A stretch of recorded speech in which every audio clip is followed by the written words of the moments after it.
दोस्तों, ये कथा है रामायण। रामायण में हनुमान जी की वीरता की कहानी का जिक्र हर जगह मिलता है। इन्हें भगवान शिव का अंश अवतार और चिरंजीवी भी कहा गया है।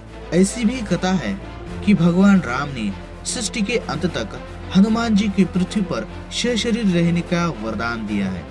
लेकिन उड़िया भाषा की विलंका रामायण में एक ऐसी भी कथा मिलती है जिसमें बताया गया है कि हनुमान जी की मृत्यु उनके जीवन काल में ही हो चुकी थी।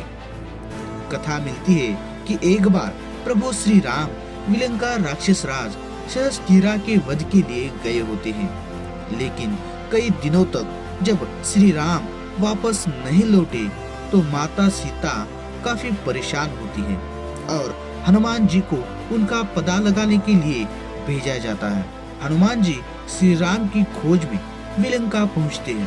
वहां राक्षस राज की परेशानी देखकर वह समझ जाते हैं कि उनके प्रभु विलंका में ही है, लेकिन तमाम कोशिशों के बाद भी श्री राम का पता नहीं चल पाता।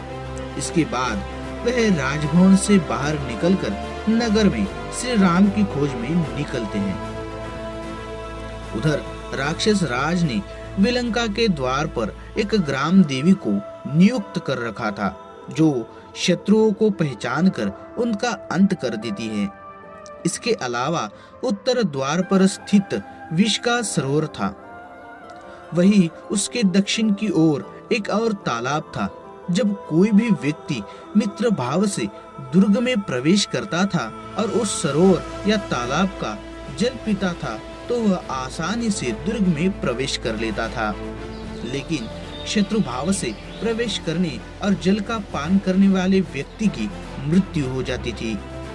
कथा मिलती है कि जब हनुमान जी उत्तरी द्वार पर पहुंचे और राम जी के बारे में सोचने लगे, उसी समय ग्राम देवी की भेंट पवन पुत्र से हुई। उन्होंने पहचान लिया कि ये तो श्री राम के सेवक है। इसके बाद ग्राम देवी हनुमान जी के गले में बैठ गई, जिससे हनुमान जी का गला प्यास से सूखने लगा। पवन पुत्र ने जलपान कर लिया और जल ग्रहण करते ही उनके पूरे शरीर में विष फैल गया और उन्होंने अपने प्राण त्याग दिए। काफी दिन बीत गए।